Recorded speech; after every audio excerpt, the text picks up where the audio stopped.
Ya, Mitra RKS terima kasih yang masih setia bersama kami dan sembari menunggu beduk maghrib nanti gitu ya. Mungkin juga Anda punya ide nih mau bikin sesuatu untuk menu berbuka puasa dari bahan dasarnya melon ini. Ada melon Fujisawa, Intanon, terus apa tadi ya? Banyak banget ya, Taj Mahal ya Mas ya. Nih silakan Mitra RKS Anda datang saja ke Kedung Patang ini, Kecamatan Kedung Muni, Kabupaten Pekalongan ya. Mas, ngomong-ngomong, ini luasnya berapa ya? Saya lihat dari ujung sana sampai ke belakang cukup luas ya. Kalau lahannya sendiri sih itu 3 hektar ya. Cuman yang ditanamin melon itu paling ukuran greenhouse itu 45 meter kali 12 meter. Itu ada 2 greenhouse. Boleh diceritakan Mas, dari mulai kita masuk itu disuguhi apa saja? Kalau dari gerbang utama sih ya kita masuk ketemu dengan tanaman-tanaman purba ya, tanaman-tanaman purba. Di situ ada botol tree, ada baobab, macam-macam. Nanti setelah itu kita ketemu dengan kuda, tempat pacuan kuda ya. Nah di situ ada juga teman-teman yang mau berwisata berkuda, di situ juga ada tersedia di sini. Nah kemudian kebunnya ini untuk pertanian ini di paling yang belakang ya. Setelah kuda baru masuk ke kebun pertanian di belakang kayak gitu. Ada beragam jenis pohon-pohon purba ya. Tadi memang saya lihat, nah ini kan pohon yang ada di drama Korea gitu ya. Sempat tadi bilang gitu, itu botol trees, memang benar ternyata botol trees. Kemudian juga saya lihat ini selain ada pendopo yang kita tempati sekarang, di situ ada kayak kamar-kamar ya Mas ya? Iya, itu untuk para tamu agung sih. Berarti boleh nginep di sini ya? Iya. Boleh bisikin kali ya nanti harganya. Ada berapa kamar ini Mas? Ini paling 3 ya. 3 kamar? Fasilitasnya boleh diceritain nggak sih? Kalau fasilitas yang jelas eksklusif ya. Kalau detailnya sih mungkin nanti panjang ya. Intinya eksklusif lah untuk berarti harus ini dulu, apa reservasi jauh-jauh hari atau gimana? Biasanya rekomendasi sih ya. Ini kan nggak untuk umum banget ya, karena ini hanya kerabat-kerabat terdekat aja dari kalangan owner ya. Oh, dari kalangan owner saja. Berarti tidak disewakan secara umum? Tidak. Oh, berarti yang memang untuk umum ya wisata buah ini, terus betul. pacuan kuda gitu ya? Seperti itu Mitra RKS ya. Kita juga penasaran nih, untuk melon ini sendiri Mas, ada beberapa jenis gitu ya, tadi disampaikan Mas Kuswanto. Untuk iklimnya sendiri Mas? Iklim untuk melon? Kita yang cocok? Kalau yang cocok sebenarnya yang jangan terlalu rendah ya, karena melon ini juga hubungannya nanti sama operatornya, sama pekerjanya. Jadi kalau untuk tanamnya sebenarnya nggak masalah, tapi untuk pekerjanya kan lebih cenderung nanti nyamannya itu di cuacanya yang nggak terlalu panas. Karena di dalam greenhouse kalau terlalu panas itu nanti harus pakai blower ya atau pengatur udara. Nah itu juga akan menambah biaya produksi nantinya. Jadi yang lebih tepatnya ya yang jangan terlalu panas. Berarti sejuk gitu ya? Sejuk iya, tapi tetap matahari tetap hadir terus full day gitu, 1 hari full penuh. Makanya tadi tuh pas kita lihat pertama ada kayak rumah-rumah gitu ya Mas ya? Iya betul. Itu terbuat dari apa Mas? Bangunan greenhouse ya, dindingnya itu ya kalau rangkanya kita pakai baja ringan biasa ya. Terus dindingnya itu ada jaring insect net, itu jaring untuk serangga. Serangga itu nggak bisa masuk ke dalam greenhouse. Terus atapnya kita pakai plastik UV, dimana plastik UV itu standarnya untuk tanaman ya. Jadi untuk hujan nggak masuk, cahaya matahari masih bisa masuk dan tahan lama yang penting itu. Jadi sejuk tapi cahaya matahari juga nggak kurang gitu ya? Iya betul. Dan di Kedung Patang Ewu ini cocok berarti ya? Cocok. Oke, dan ini pertama kali loh Mitra RKS di Kabupaten Pekalongan wisata semacam ini dengan menghadirkan beragam jenis buah melon ya, yang dikirimkan ke luar Kabupaten Pekalongan. Nah, untuk perawatannya sendiri Mas Kuswanto nih, dari jenis Taj Mahal, terus Fujisawa gitu ya, dan Intanon serta yang lainnya, itu dari pagi apa saja Mas treatmentnya? Kalau biasanya sih kita paling cek irigasi ya, yang wajib itu cek irigasi karena kan tanaman itu kan kebutuhan makanannya dari air itu ya, dari nutrisi itu nggak boleh tersumbat. Kalau udah pakai irigasi tetes dan ada yang tersumbat itu nanti tanamannya tumbuhnya nggak bagus karena kan nggak dapat air ya.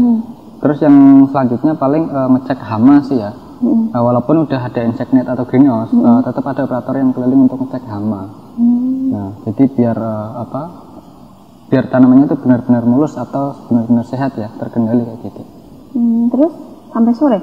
Ya, sampai sore. Kadang kalau siang, kalau jatahnya kita spray pupuk atau spray untuk anti hama juga kita spray. Tapi tergantung kondisi tanam juga sih. Jadwalnya juga nggak tentu, tergantung tanaman. Tapi setiap hari harus dipantau? Iya, harus dipantau. Ada semacam obat-obatan tertentu nggak sih Mas? Kalau obat-obatan tetap kita pakai ya, tapi sesuai dosis dan nggak melebihi batas yang ditentukan gitu. Ada berapa jenis pekerja sih Mas yang di sini? Kalau untuk melon sendiri ini di cover oleh 4 orang ya. 4 orang yang ngurusin melon? Iya, melon. Berarti pakai shift atau gimana tuh? Atau punya tugas masing-masing yang berbeda? Satu shift bareng. Jadi dari enggak pagi sampai sore? dari pagi sampai sore. Gitu ya, saling bekerja sama gitu Iya. lah ya. Jadi di sini tuh kita kerjanya itu berdasarkan tanaman. Jadi tanaman itu kita anggap sebagai bosnya. Jadi tanaman itu mintanya apa ya kita kasih. Tanaman itu perlu apa kita pantau. Jadi kayak petani itu gimana ya? Kayak kita tuh udah menyatu gitu. Oh ya tanaman ini perlu makan nih. Kalau misal kayak orang tuh perlu nasi goreng, kasih nasi goreng. Kalau tanaman perlu pupuk A, kasih pupuk A kayak gitu. Jadi petani itu benar-benar udah ya profesional, udah benar-benar tahu kebutuhan si melon itu seperti apa. Dirawat penuh hati seperti anak sendiri ya Mas. Betul. Ya. Jadi ingat iklan nih saya ya. Nah, ada kendala nggak sih Mas yang ditemui oleh teman-teman pekerja yang ada di lapangan ketika merawat melon-melon ini? Yang paling susah apa nih? Kendala sih nggak ada sih ya, karena kalau sedikit-sedikit ada, tapi relatifnya tuh kita karena udah passion ya, udah senang sama tanaman itu ya, mereka enjoy aja. Paling ya di dalam greenhouse itu rasanya kayak di sauna Kak. Jadi ya itu paling kendalanya kayak gitu. Agak panas memang tadi saya di sana ya. Iya, nah ini berarti, nah saya ambil yang paling kecil nih, yang kata Mas Kuswanto banyak peminatnya yang datang ke sini mengambil jenis fujisawa ya Mas ya. Kenapa Mas? Kenapa banyak yang suka yang ini? Karena bentuknya kecil sih, harganya murah. Berarti karena harganya yang kenapa nih? Jadi dari rasa? itu salah satunya. Tapi yang utama rasa ya. Jadi si fujisawa ini kan dalamnya oranye. Dalamnya oranye ya? Iya. Dari tekstur itu dia masuk ya. Renyahnya dapat, terus juicy-nya juga dapat, manisnya juga enak banget pokoknya. Jadi nggak bikin bosen. Nggak bikin enak ya? Nggak bikin enak. Jadi ketika mereka makan ini habis, itu pengen lagi. Jadi satu buah ini bisa langsung sekali makan dan nggak bosen. Kalau yang gede-gede kayak gini kan, wah gini nih ya. Wah mereka aduh, udah setengahnya aja udah kenyang gitu kan, udah bosen ya. Nah kalau yang fujisawa itu kayak gitu testimoninya. Oh gitu ya. Nah ngomong-ngomong nih, kita juga pengen tahu satu buah ini jenis melon fujisawa berapa ini Mas kalau per kilonya? Kalau di sini per kilonya 45.000 ya yang jenis fujisawa ini. Kalau ini 0,9 kilo. Memang beda dengan jenis melon biasanya ya Mas ya, lebih mahal ya? Karena ini juga organik ya? Hidroponik Kak, lebih ke hidroponik ya. Kalau organik kan full pakai bahan alam ya. Iya, kalau kita kan nggak full alam ya, walaupun kita balance tetap ya. Dari kenapa mahal? Karena di sini tuh satu kita utamakan kualitas ya Kak. Jadi kita panen itu misal usia tanamnya 70 hari, kita petik 75. Jadi benar-benar udah tua di pohonnya itu. Ya. Betul. Jadi manisnya itu manis yang nggak buatan gitu, alami dari pohon. Manis alami dari pohon ya. Betul. Memang matangnya dari sana ya Mas ya. Oke, tiap hari berarti biasanya panen berapa buah Mas? Nggak tiap hari sih, paling per periode, misal 3 bulan sekali kayak gitu. Karena kan kita belum banyak Kak nanamnya Kak, masih sedikit, masih 2 greenhouse. Gitu. Memang masyarakat langsung datang ke sini atau lebih banyak pengiriman keluar? Lebih banyak masyarakat yang datang ke sini langsung sih ya, daripada kita kirim keluar. Berarti mereka sekaligus wisata, lihat-lihat yang ada di sini, wisata edukasi ya Mas, sambil main di pacu kuda sambil beli ini mungkin ya? Iya betul. Biasanya kebanyakan dari daerah mana Mas yang datang ke sini? Nggak tentu sih ya, kadang orang lokal sini, terus dari Jogja, dari Jawa Barat itu juga ada yang mampir ke sini. Oh, dari Jawa Barat juga sampai sini ya? Oh, oke. Ini berarti Tole Farm and Garden ini bukanya sampai jam berapa Mas? Dari jam berapa sampai dari jam pagi jam 8 sih sampai jam 4. Tapi kalau untuk umum kunjungan sih ya jam 9 sampai jam 3 sih. Jam 9 pagi sampai jam 3 sore. Ya. Oke. Nah, saya juga pengen tahu nih, kalau misalkan mitra RKS pengen ada yang main ke sini, Harus reservasi jauh-jauh dulu kah? Atau bisa langsung ke sini? Atau gimana?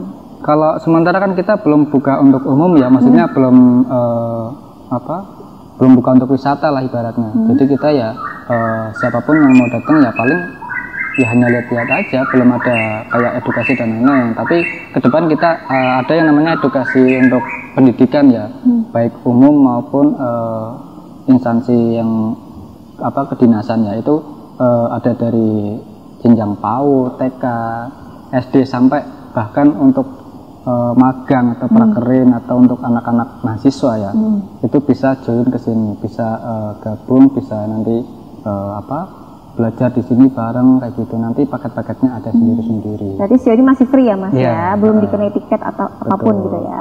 Yang pengen datang ke sini boleh aja datang, sembari lihat dan beli pastinya ya. Beberapa jenis buah melon yang ada di depan kita ini. Nah, untuk pengiriman keluar biasanya kemana Mas?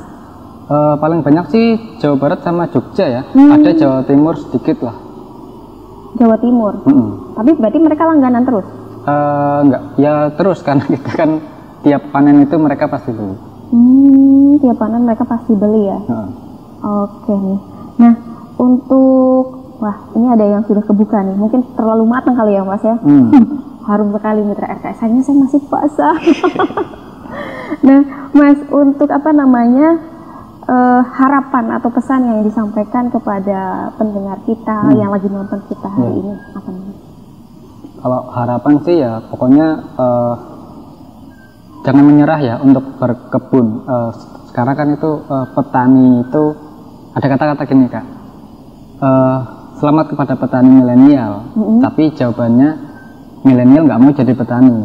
Kenapa? Karena satu, pupuknya udah tekan mahal, produksi hasilnya dibayar murah, kan harganya turun semua.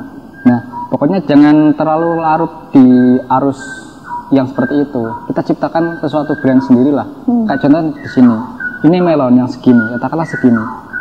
Ini untuk beli melon segini dengan uang katakanlah 100.000 itu kan mahal banget. Tapi jangan dipikir itunya mahalnya, karena kita punya jual kualitas dan lain-lain lah. Pokoknya untuk petani dan teman-teman yang mau bergerak di bidang pertanian harus tetap semangat dan pokoknya jangan sampai ikut arus globalisasi lah. Kita harus bergerak sendiri, punya pedoman sendiri. Pokoknya maju terus ya. Iya, betul. Jangan patah semangat seperti Mas Kuswanto dan teman-teman yang ada di Tole Farm and Garden. Kalau tadi ini kan 1 kilonya 45. Iya. Yang paling mahal di sini yang mana Mas? Yang paling mahal ini jenis guban ya. Oh, guban. Yang paling mahal. Kenapa Mas? Apa karena besar sekali nih? Karena eksotik. Oh, karena eksotik. Oh iya juga ya. Ini kayak ada garis-garis gitu ya Mas ya? Iya, jadi melon ini tuh istimewa. Kalau dari rasa sih bagus ya.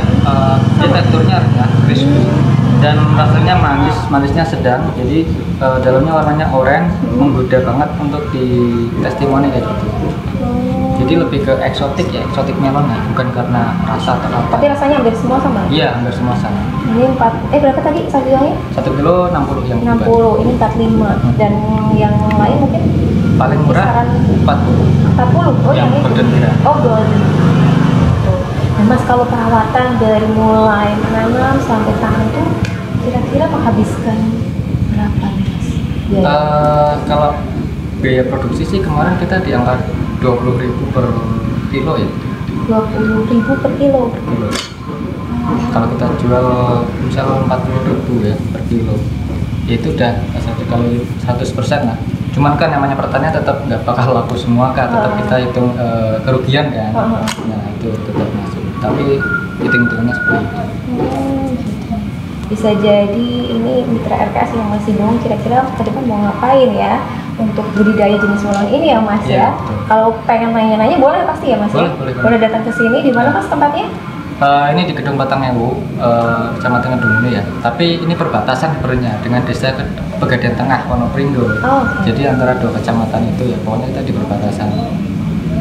Gitu ya, Mitra RKS di Gedung Batangewu, Kecamatan Kedungunu ya Mas? Di Maps-nya ada Kak, GG Stable. GG Stable? Iya. Oke. Nah kalau mungkin media sosial dari Tole Farm and Garden sendiri apa Mas? Sementara belum kita rilis ya, baru kita bentuk dulu. Kita belum riliskan ke umum untuk medsos. Oh, belum berarti ya, karena ini juga masih baru ya. Oke, terima kasih Mas Kuswanto udah menerima kami tim Radio Kota Santri di Tol Farm and Garden. Yang penasaran pokoknya datang langsung ke sini dari jam 9 sampai jam 3 sore ya. Oke. Dan sampai ketemu lagi di konten-konten menarik lainnya. Sampai jumpa dan wassalamualaikum warahmatullahi wabarakatuh.